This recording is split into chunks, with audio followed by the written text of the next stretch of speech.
School trip, जहां सभी बच्चे हंसी खुशी मौज मस्ती करते हुए जा रहे थे। लेकिन आगे उनके साथ कुछ ऐसा हुआ कि वो स्कूल ट्रिप मौत की ट्रिप में बदल गई। आइए जानते हैं कि आखिर ऐसा क्या हुआ उन बच्चों के साथ। स्कूल के बच्चे ट्रिप के लिए जा रहे होते हैं। रात के समय रास्ते में बस को एक झटका लगता है, जिससे नेहा सामने बैठी एक औरत के पास आ जाती है और उसके गोद में सोए उसके बेटे का चेहरा देख लेती है, जो कि एक कंकाल था और उसके चेहरे पर कीड़े रेंग रहे थे। दिल्ली के स्कूल से नैनीताल के लिए एक स्कूल ट्रिप पर जा रहा होता है, जिसमें सभी बच्चे हंसते नाचते जा रहे थे। धीरे धीरे रात बढ़ने लगती है और बस अब नैनीताल के पहाड़ों पे चलने लगती है और बच्चे नाच रहे थे कि तभी अचानक ही ड्राइवर ब्रेक लगा देता है। क्या हुआ ड्राइवर, ऐसे बीच रास्ते में बस क्यों रोक दी? मैडम जी, वो देखो एक औरत जो बस के सामने आ गई है। मदद जी, मेरी मदद करो। मेरा घर ऊपर पहाड़ी की तरफ है और रात काफी हो गई है। मुझे भी बस में बिठा लो, मेरा बच्चा काफी छोटा है, मदद करो मेरी। टीचर बाकी सभी टीचर से बात करके उस औरत को बस में बिठा लेती है।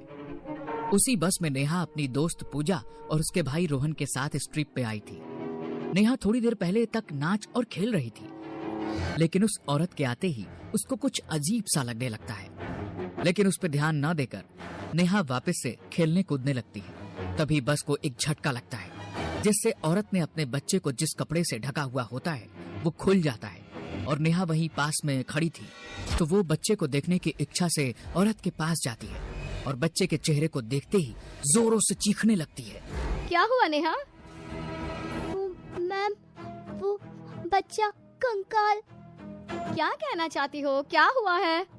नेहा डरते डरते कहती है, मैम वो बच्चा नहीं है, वो कंकाल है। नेहा की बात सुन सभी हैरान हो जाते हैं और उस औरत को देखने लगते हैं। तभी वो औरत हंसते हुए अपने बच्चे का चेहरा खोलकर सभी को दिखा देती है और वो एक नॉर्मल सा बच्चा ही था। नेहा, वो देखो बच्चा ही तो है। देखो, तुम्हें ही देख रहा है। सभी लोग अपनी अपनी जगह पर बैठ जाते हैं और नेहा भी अपनी सीट की तरफ जाने लगती है और जाते जाते वो बच्चे को दोबारा देखती है। इस बार बच्चा बिल्कुल नॉर्मल दिख रहा था। नेहा भी शांत हो जाती है और सभी फिर से मौज मस्ती करने लगते हैं। तभी औरत कहती है, बस मैडम जी, यहाँ ही रोक दीजिए बस। और वो औरत बस से उतर जाती है और जाते वक्त उसके बच्चे का खिलौना बस में ही गिर जाता है, जो रोहन उठाकर अपने पास रख लेता है। उसके जाने के बाद नेहा जब खिड़की से उस औरत को देखती है तो वो बस के पीछे की तरफ जा रही होती है और तभी अचानक ही औरत अपना सर घुमाकर नेहा को देखने लगती है और एक शैतानी हंसी हंसती है। तभी नेहा अपनी टीचर को देखने को कहती है। तभी वो औरत अपना सिर वापस से घुमाकर नीचे की तरफ को ही जाने लगती है। मैम, मैं सच कह रही हूँ, वो बिना घुमे ही पूरा सर घुमाकर मुझे देख रही थी। नेहा, मुझे लगता है तुम कुछ ज्यादा ही थक गई हो। और इतनी ही देर में बहुत तेज आवाज होती है और बस एक बार फिर रुक जाती है। क्या हुआ? ये कैसी आवाज थी? मैम, वो बस का एक टायर पंचर हो गया है, अब तो ये कल ही ठीक होगा। सभी टीचर्स आपस में बात करते हैं और पास के एक होटल में रुकने को कहते हैं। नेहा, पूजा और पूजा का भाई एक ही रूम में रहने वाले थे। क्योंकि पूजा का भाई काफी छोटा था, इसलिए पूजा उसको अपने साथ ही रखती है। और इस वक्त रोहन के पास वही खिलौना है जो उस औरत के बच्चे का था। रोहन उस खिलौने के साथ तब से खेल रहा था और तीनों अपने कमरे में आ जाते हैं।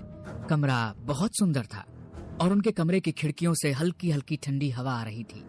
नेहा खिड़की से बाहर देखने लगती है। चल नेहा, सोते हैं, मुझे बहुत जोरों की नींद आ रही है। ऐसा कहकर दोनों सोने के लिए लेट जाती हैं, लेकिन रोहन अभी भी उसी खिलौने से खेल रहा होता है और अकेले ही उस खिलौने से बात कर रहा होता है। रोहन, चल सो जा, इस खिलौने को रख दे, कल खेल लेना। रोहन ने जैसे कुछ सुना ही ना हो। इस बात से पूजा चिढ़ जाती है और रोहन के पास जाकर उसका खिलौना उसी खिड़की के बाहर फेंक देती है। रोहन गुस्से में पूजा को देखने लगता है और एकदम से चीखने लग जाता है, मेरा खिलौना दो, मेरा खिलौना दो, मेरा खिलौना दो। क्या हुआ इसको, ऐसे क्यों बोल रहा है ये तो मुझे भी नहीं मालूम। जब से यहाँ आया है तब से उसी खिलौने के पीछे पड़ा हुआ है। रोहन चुपचाप एक कोने में बैठा बैठा रोने लगता है। वो मेरा खिलौना था, वो मेरा था, वापस दो मुझे अब। रोहन, चुपचाप आकर सो जा, बहुत हो गया तेरा ड्रामा। इतने में ही उनके रूम की लाइट बंद हो जाती है। चारों तरफ एकदम अंधेरा हो जाता है और तभी नेहा कहती है, पूजा, लगता है लाइट चली गई है। हाँ रुक, मैं टॉर्च ऑन करती हूँ। जैसे ही पूजा टॉर्च ऑन करके नेहा को देखती है तो वो बेड पे लेटी हुई थी। तभी वो रोहन को देखने जाती है, लेकिन रोहन वहाँ नहीं था। नेहा, रोहन यहाँ नहीं है। तो वो कहाँ गया? अभी तो यही था। तभी दोनों भागते हुए खिड़की के पास जाते हैं और उन्हें रोहन खिड़की से कूद कर जाते हुए दिखाई देता है। दोनों बिना कुछ सोचे रोहन के पीछे चल देती हैं। रोहन, कहाँ हो तुम? इधर आओ वरना टीचर से बहुत डांट पड़ेगी। कमरे में वापस चलो, अब मैं तुम्हें नहीं डांटूंगी। रोहन ने पहले तो ऐसा कभी नहीं किया, अचानक ऐसा क्या हो गया उसको? तभी दोनों देखते हैं रोहन आसपास कहीं नहीं है और दोनों जंगल के बीचों बीच थी, लेकिन रोहन दूर दूर तक कहीं नहीं दिखाई दे रहा था। तभी दोनों को रोहन की आवाज आती है और उसी डायरेक्शन में जाने लगती है। दोनों देखती हैं कि एक गड्ढे में से आवाज आ रही है। दोनों उस गड्ढे के पास जाती हैं और देखती हैं कि उसमें तो वही खिलौना पड़ा हुआ है जिससे रोहन खेल रहा था, और उसी खिलौने से आवाज आने लगती है, दीदी बचाओ मुझे, यहाँ से निकालो मुझे यहाँ अकेले डर लग रहा है। ये तो वही खिलौना है ना, उस औरत के बच्चे के पास था। हाँ, जाते वक्त ये खिलौना रोहन ने उठा लिया था, लेकिन इस खिलौने से रोहन की आवाज कैसे आ रही है? और रोहन है कहाँ? कुछ तो अजीब है यहाँ। तभी जोरदार चीख के साथ वो खिलौना गड्ढे में से गायब हो जाता है और ये देख दोनों वहाँ से भागने लगती हैं और भागते हुए वो एक घर के पास पहुँचती है। पूजा, इस घर में चलो, हमें इनसे मदद लेनी चाहिए। दोनों उस घर के अंदर जाती हैं। घर बिल्कुल वीरान पड़ा हुआ होता है। कोई है घर में?